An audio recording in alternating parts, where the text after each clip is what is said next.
All right, I'd like to welcome everybody to the Crawford County, Illinois Ghost Hunter Society live talk show. This is episode number 11, guys. And the thunder is currently rolling outside. We got a storm moving in. That's why we're a little late getting the show started again tonight. But it is lightning and thunder in here in the area where I'm doing this show from. So bear with us. If we lose internet, I apologize. But we're here tonight to talk about a recent investigation. And we're going to have a person calling in to talk about our recent investigation in Effingham County, Illinois. But this is talk show episode number 11. And you can visit our website at crawfordcountyghosthunters.org. If you want to go there and check our website out, you can email us at illinoishauntings@gmail.com. If you have any questions regarding ghosts and hauntings or would like us to investigate a location or a house, business, any other place, we'll investigate anything, just send us an email or message us on Facebook.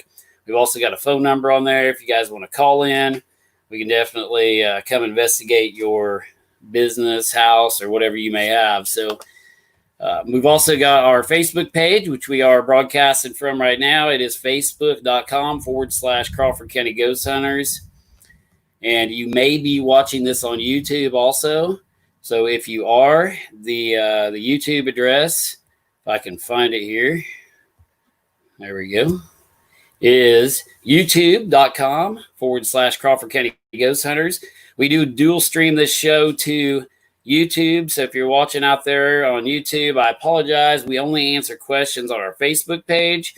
So you might want to switch over to our Facebook page if you want any of your questions answered tonight on the live broadcast of this talk show. And I'm going to get the feed up right now so I can answer any and all questions that come through.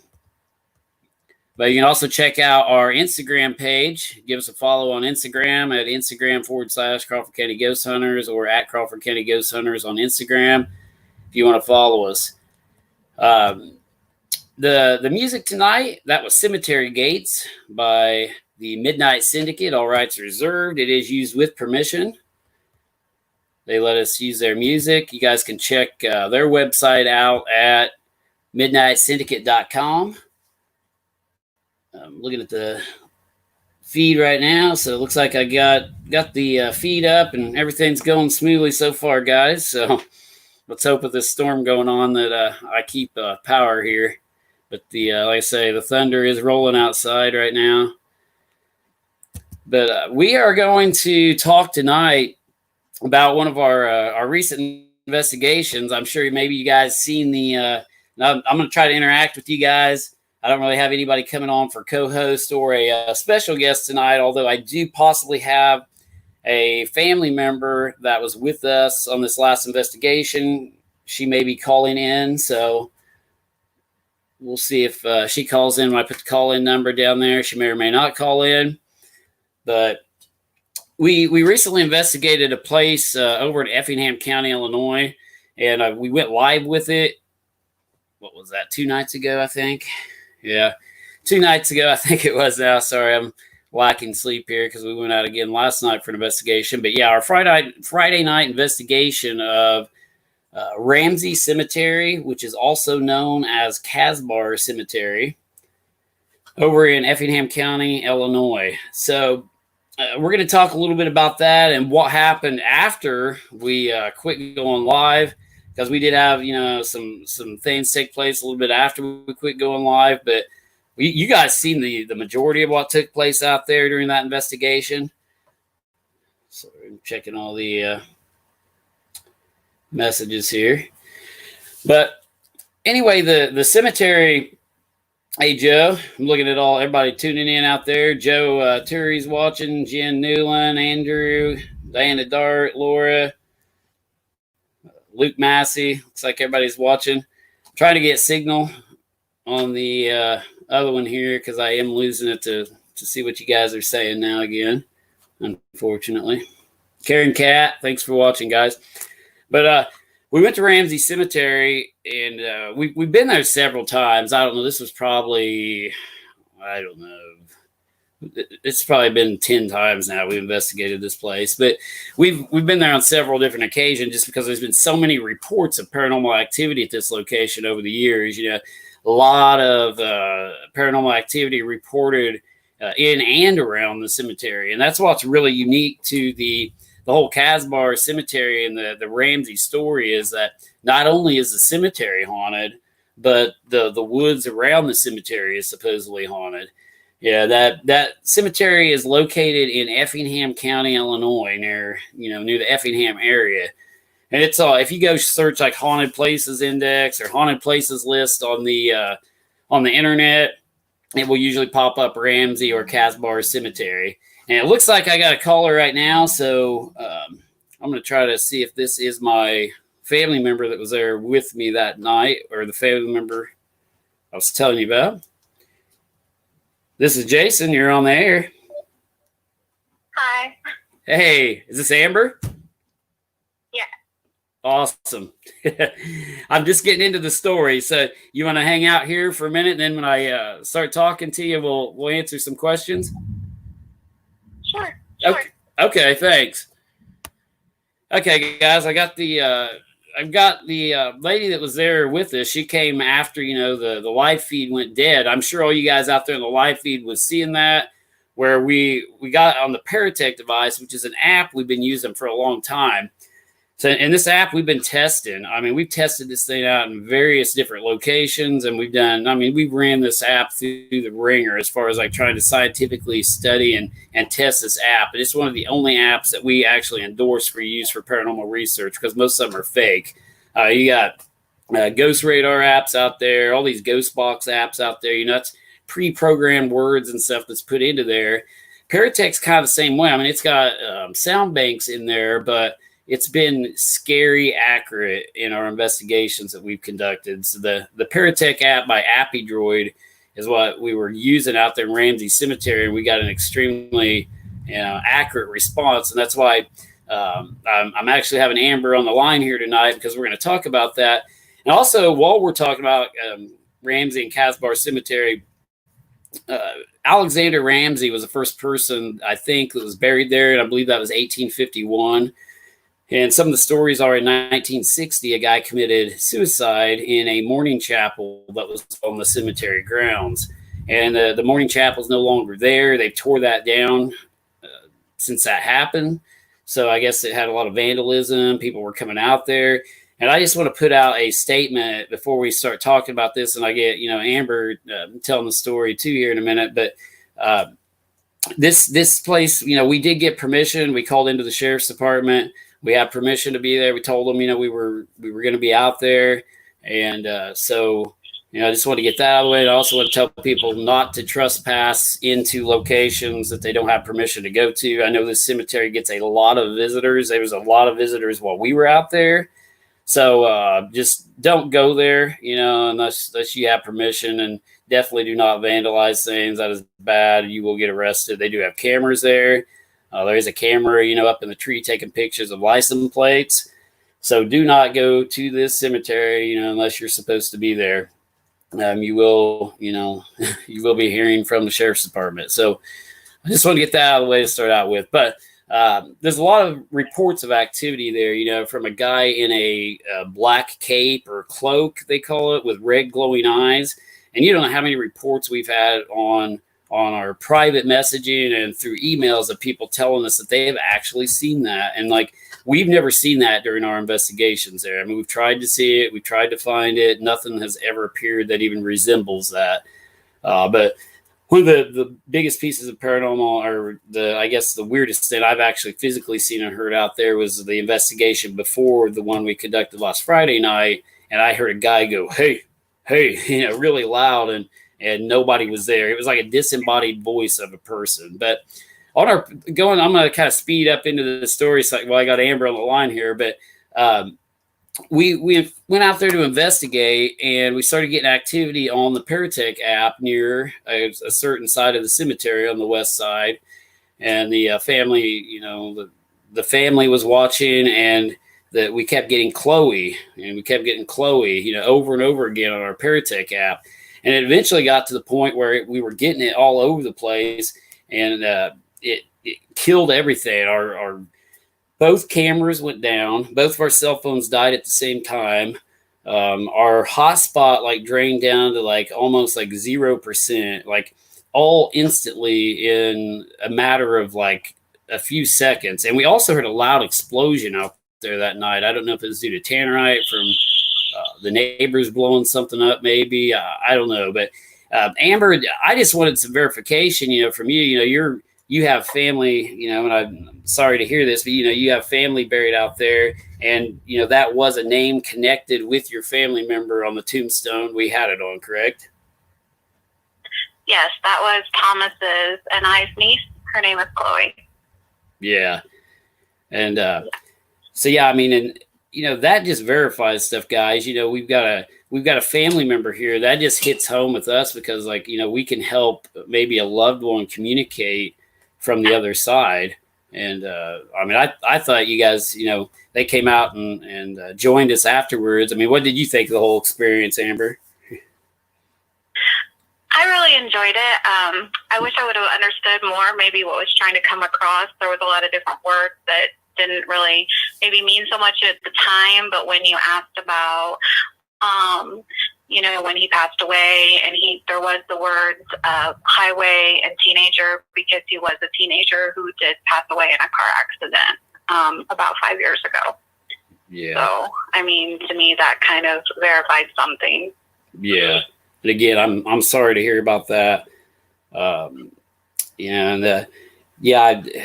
It's just, to me, it's like, I think sometimes, I've said this repeatedly on our shows, I truly believe sometimes we go to some places, it's like we're drawn to them to try to, these people try to come across and just let their loved ones know that they're okay, and I think last Friday night, your family was chosen as that family that came across to say, hey, I'm still here and I'm doing okay and I'm trying to communicate. I mean, in my opinion, absolutely. Yeah. It's definitely a comfort to know he's there watching over us. Yeah.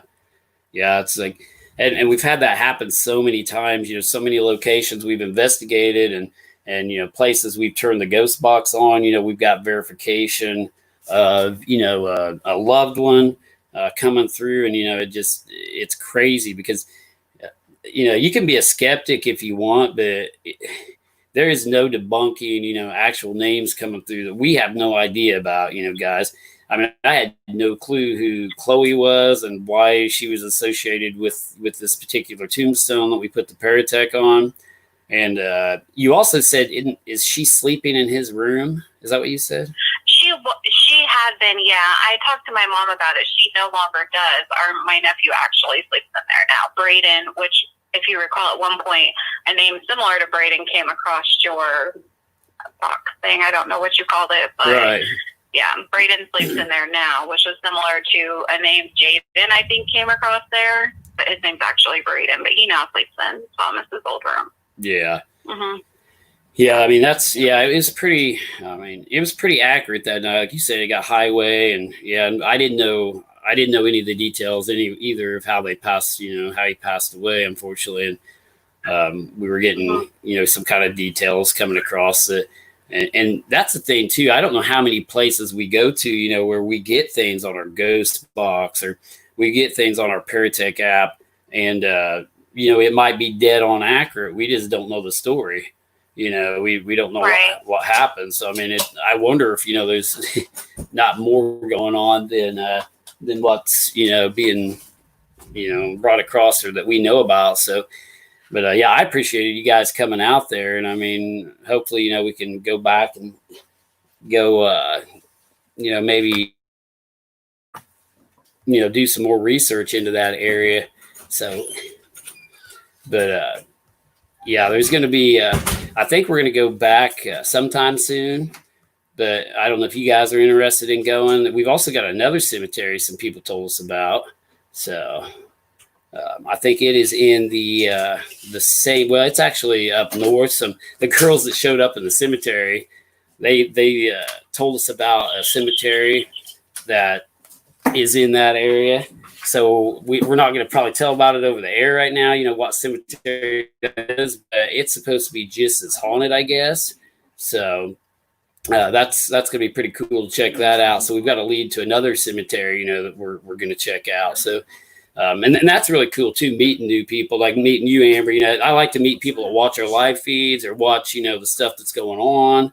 And then, we get to meet, all these people. It just makes it hit home, definitely to be able to help people, with that. But you guys are more than welcome to come back anytime, or go with us. Maybe you might want to go to a different cemetery. Oh, absolutely. We thoroughly enjoyed it, and it was kind of emotional for me, but I really appreciated that opportunity. Yeah, I appreciate you guys coming out there, especially for the verification. I appreciate, you coming on tonight and verifying it, because I know it's hard to talk about things like that, especially when you have a loved one die or pass away. Like I said, I'm extremely, sorry to hear that, and wish you guys the best and everything. So, but yeah, definitely, you guys are more than welcome. If you need us to come back out or want us to go, we will definitely do that for you. Yeah, definitely reach out, and we'll definitely be there. Okay. So, okay. But yeah, thank you very much for calling in, and that helped us verify, that we did actually pick up some legitimate activity there. So. All right. Well, thank you. I'll let you finish your show, but thank you. All right. Have a good evening. You too. All right. Bye. Turn that back on, Justin.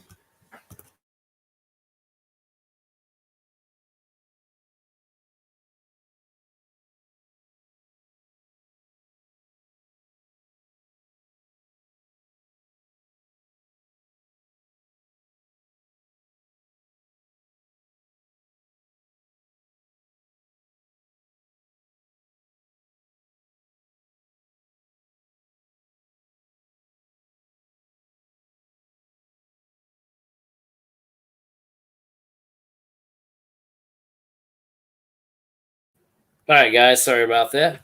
I'll take a little break. I think we rain and thunder and lightning just started hitting, so we are back. I apologize right after I got her off the line, but yeah, I want to thank her again for coming on, and sharing that with us, because that is that was really nice of her to get on here and do that and share her story, but it's like that gives us, verification, that things are actually legitimately coming across these devices that we're using. And that's something I want to get into tonight, kind of with this show too, is the devices we use, the digital recorders, the spirit boxes, we call them, those are all devices that, can actually be used by spirits of the dead or our loved ones to communicate with us. And they do, and they do use these devices, which is pretty cool. And it falls in there, the EVP is electronic voice phenomena, and ITC, instrumental communication. That's kind of what those boxes fall under. And I'm going to try to monitor this live feed now again. This gets some internet back. Here. Okay, I can see you guys' comments now. Michael Livingston said video and audio were gone. You guys all hear me now, right? You hear me okay?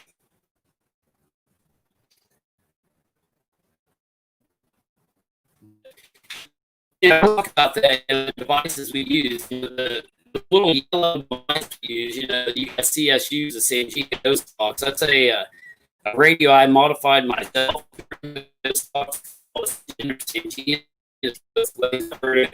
But I took that, developed it, turned it into a box. So, and if I do so definitely I will keep trying to talk and get the internet back on if I do lose you. Yeah, we're the ghost box. What that is an AM digital radio that's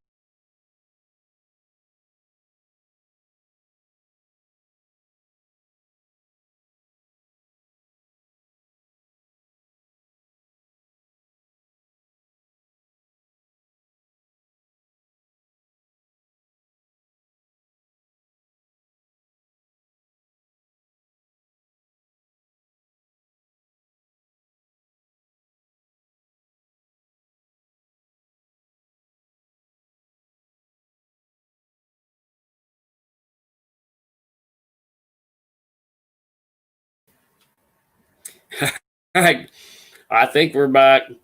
Sorry, guys, it is bad weather here.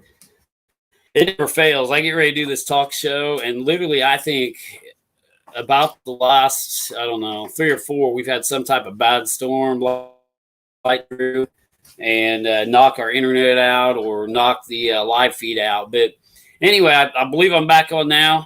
We're going to talk about the Sangean Ghost Box. It's designed to skip through the channels, really fast, and that's what a Ghost Box is doing. It's skipping through those channels, and what we look for is a ghost or spirit to come across several channels or frequencies at one time. It's kind of riding over the rest of it to where you can hear it. It's the same voice coming across, multiple different channels. So that's what we're looking for when we're trying to get intelligent communication on the ghost box or spirit boxes that we use. And a lot of them, like I say, we've modified ourselves to do this. Some of them, you can buy them commercially now too. If you want to go and buy a ghost box off like ghoststop.com, you can do that. And they've got them for sale. I think they're anywhere from like $65 to, if you want to get a really good one like the SB11, they're up to like $200 and some dollars. But you can pay a pretty good amount for these things if you want to. But yeah, it's weird because like it seems like when you dial these things in, when you turn on a ghost box, it's like they're there or they're not there. It's like, and I can tell. I mean, I've been doing this for so many years that. I was telling Courtney the other night in the cemetery, I was like, yeah, something's going to happen because I can tell, it's tuned in and it's got a different sound to it. And you recognize that if you use the ghost box, spirit box, very often. Like a telephone to the dead. Sometimes they're there when you turn it on, sometimes they aren't. But we've had a lot of intelligent responses come across ghost boxes and spirit boxes. And to tell you the truth, for a long time, I wasn't a big fan of those things. Like I hated them, absolutely hate them. I mean, you're picking up radio waves out of the air and you're trying to, decipher what it's saying, which can be audio pareidolia. That it's a form of pareidolia, just like visual or, pareidolia, where you look at something, you think it's something, but it's not. Your ears can do the same thing. You can think that you're hearing something when you're not, and if I say, oh my gosh, I just heard help me, well, then everybody out there is going to hear, the same thing basically. So it just, you got to be careful with them. And that's the problem where a lot of the groups and the people are using them the wrong way.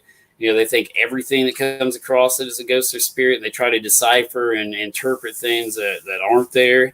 I mean, we want really clear, crisp, intelligent responses coming across these. And like, that's when we say it's something. And like the real cool stuff's when it verifies with names. And we get it all the time. I mean, we get names almost, I wouldn't say 90% of the time, but I mean, if we're in a cemetery, we're picking up a lot of names coming across that we verify later on through historical research or by looking at the tombstones. But the ghost box, is something we've been using for a long time. In the Phasma box, we get it out a lot too. It also, it will come across voices. You can do male and female voices coming across that. And we believe the ghosts or spirits can actually manipulate those sounds and come across, in female or male form, depending on what they are.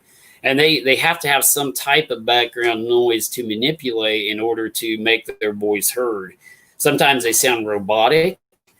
The reason for that is because, they're using that sound. They're using that sound of that radio, or they're using that sound, even if it's an old, like the old Panasonic RDR60s that were legendary for capturing EVP. They're using that background noise that's already contained in that device to form sentences and words. They're using that. So that's why you get a lot of robotic sounding stuff on any type of recorders through EVP, when you're trying to record electronic voice phenomena, or ITC, the instrumental transcommunication. And basically, instrumental transcommunication is anything where you're communicating with a ghost or spirit through an electronic device or electronic means. That can be your TV set. I mean, if you turn your TV, the old TVs, with the rabbit ears, if you turned it to a white noise channel where you get the snow going across your TV, people claim to have had figures and faces come across their TV. They've claimed to hear voices come across it. Same way with the digital static on your radio. Same way, if you turn your radio, set your dial to a channel that's just static, people claim to have heard, people come across that, that they don't know who it is. It may be radio channels or radio, signals and frequencies coming through, but we've done a lot of experiments to try to rule that out too, using Faraday cages. We've actually put Faraday cages over some of our devices to see if we can still get communication. That basically blocks out any RF signal. So, it can't get in. We put them inside there, put recorders inside there, and still picked up EVP or some type of voice with a Faraday cage hooked onto our device to prevent RF signals from, interfering or causing false anomalies on there. So we've done a lot of experiments, but I'm going to look here and answer some questions. Michael Livingston says everything's very choppy. You might have to stop and pick up when the weather is passed.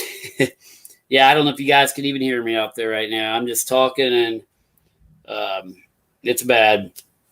But Joe Terry, he's got a question. If you guys can hear me again, give me another thumbs up, because I have no clue if you guys can see or hear me. I assume you can. But Joe Terry says, one question I asked Robin Terry in our documentary is, do ghosts lie? What's your take on that, Jason? That is a very good question. That's something, I can't really answer other than the fact that, I would say they lie just like people lie. It's like, do ghosts and spirits lie? I'm sure, I've picked up EVPs that aren't the truth. I think it's just like people, guys. Do people lie in life? Yes, they do. So, if I get in contact with a ghost or spirit that was a liar in life, he could lie to me in death. And it goes into the big theory. A lot of people think that these people are entities and things that we're communicating with aren't human too. They think, they're demons lying to us, pretending to be people. We have found no evidence of that at all. We found no evidence of anything demonic or evil. And like the 25 years I've been doing investigations into paranormal occurrences and activity all across the United States, I've never seen anything that I would label as demonic. Like I said, I've talked about this on here before. I've investigated cases, and I try to investigate the most messed up cases that I can find where people are having possession or demonic activity with their head spinning around like on The Exorcist. But most of the time, like I said, it's just people with a mental illness, I believe, unfortunately, or some type of sickness causing that. I don't believe it's actually ghosts, spirits, or demons interacting with that person causing them to do that. If that goes back into the question, do they lie to you? I think, yeah, maybe they could. They may lie and say, maybe even tell you their name's something other than what it is. I don't know, but I think you just got to look at human nature, and that's what we're dealing with. We're dealing with human nature and on the other side. So I believe they probably could. I haven't really verified that, oh my gosh, I got something that said a guy died in 1960 and his name was John, and then went through the historical research and it wasn't that. Most of the time it's pretty accurate. It really is what they say, when we get intelligent communication. So I haven't really documented ghosts or spirits lying to us, but I think that goes back into, like I say, the whole thing of some people just believe that we're being tricked. We're actually communicating with evil forces and they're trying to lead us astray and to the dark side, all this stuff. And I don't believe that to be the case.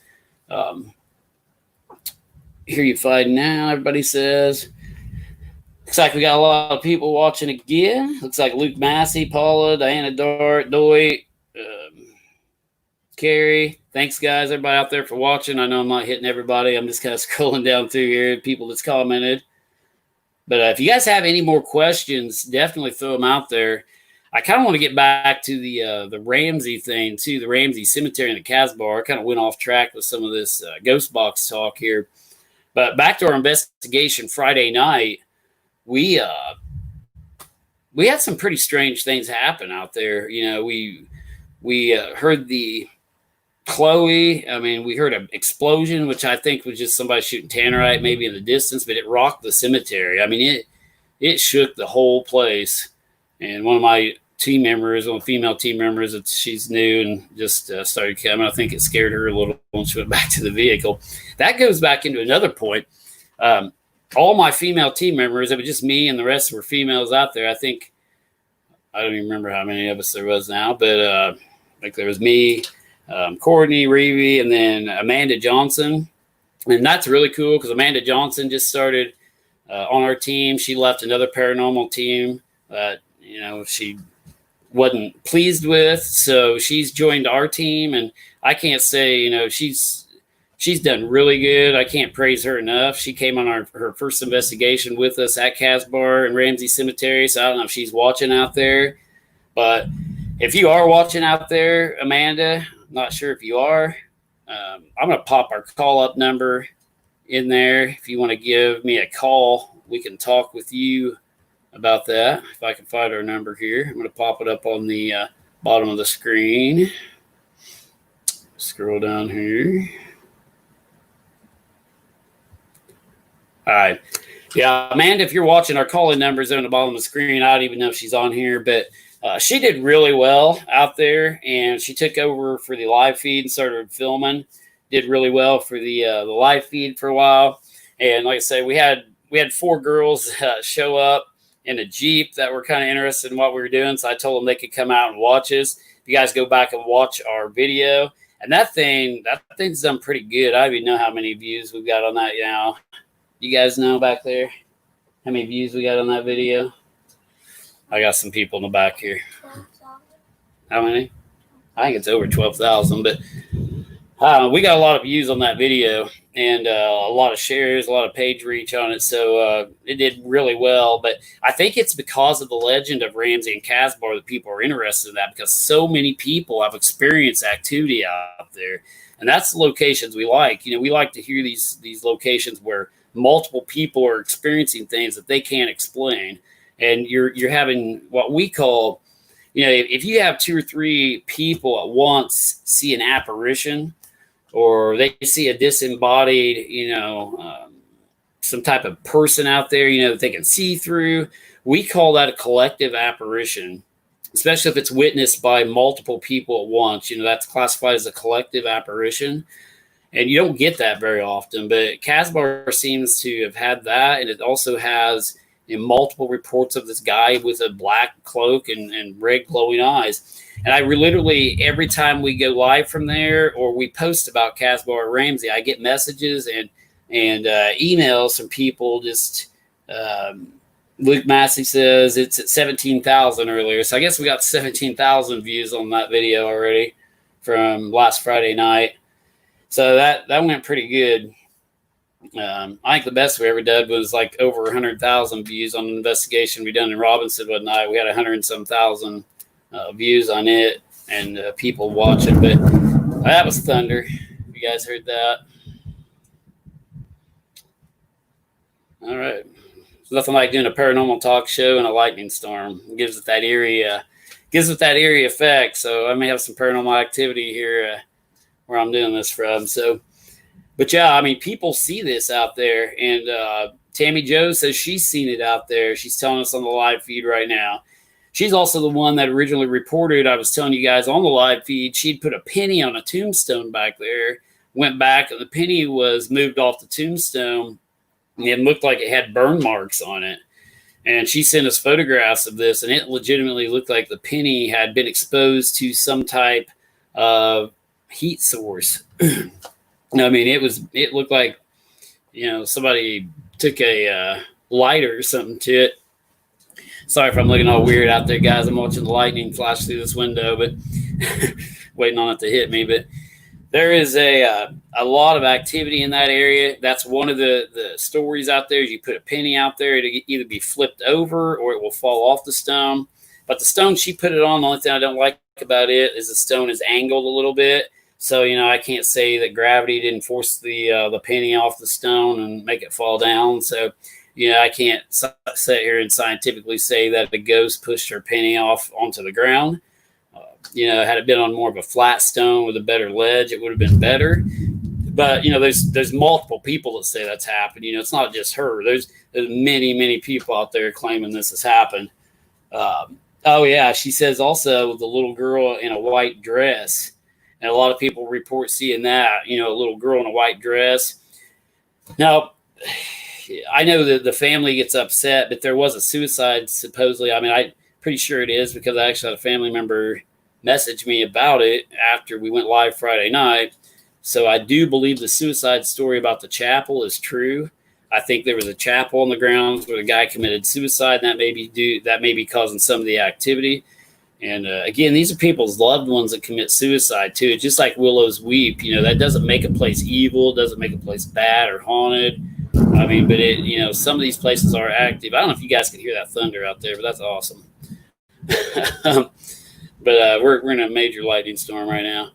But it doesn't make a place evil, I guess. A suicide or anything. Sometimes suicides are very active locations just because of the emotion at those locations.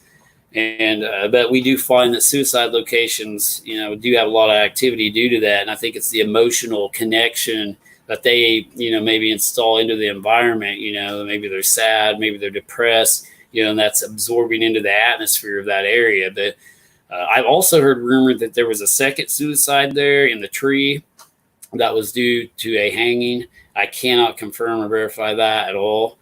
And like I say again, these places need to be treated with just complete respect when you go out there. There's so many kids and teenagers that go out to these cemeteries, and that unfortunately is due to haunted places lists that have all these haunted places listed on there.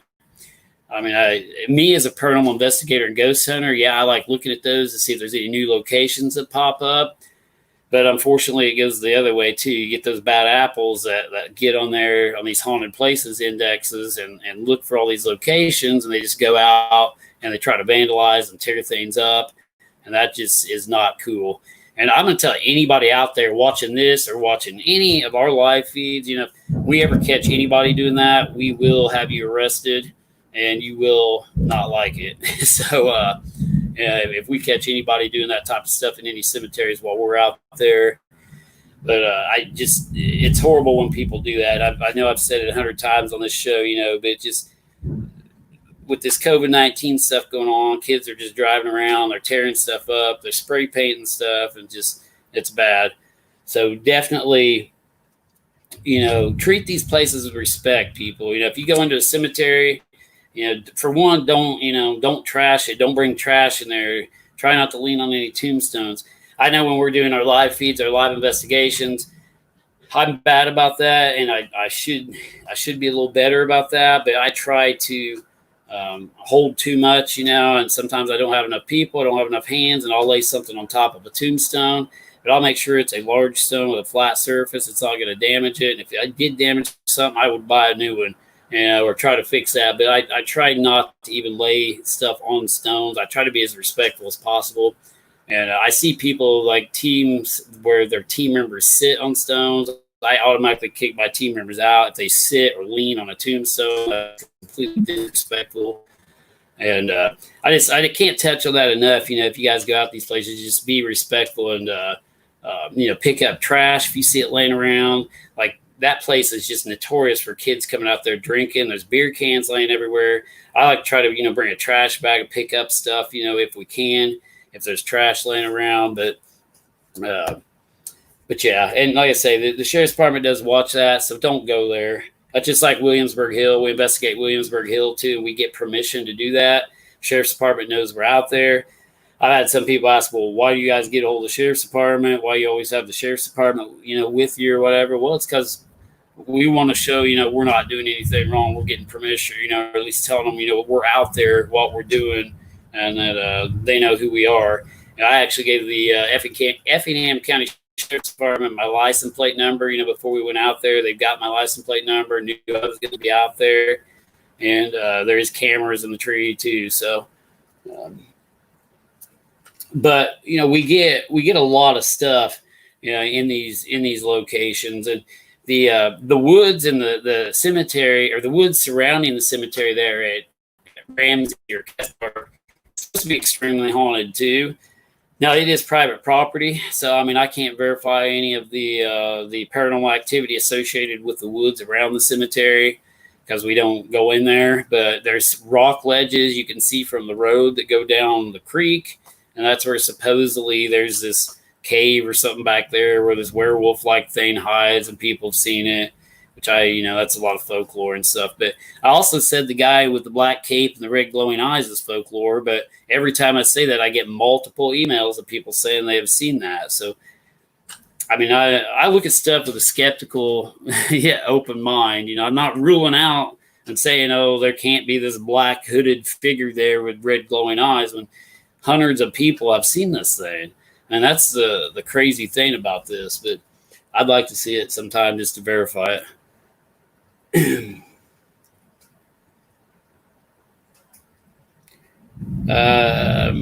Trying to look at comments here.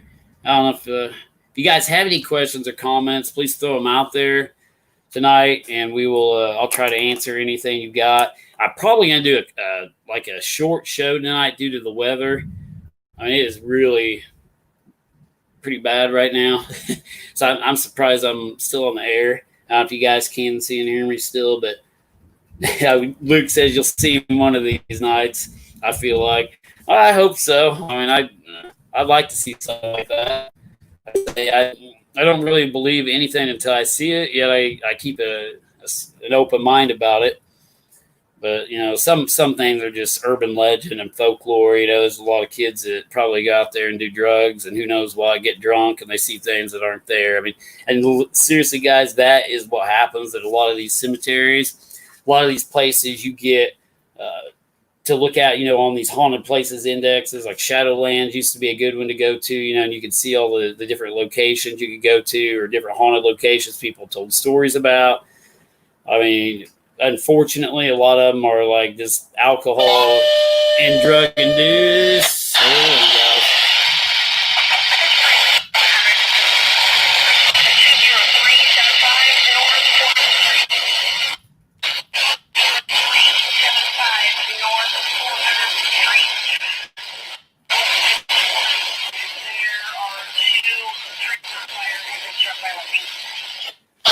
Well, guys, I'm on the fire department, and we just got called out for a fire.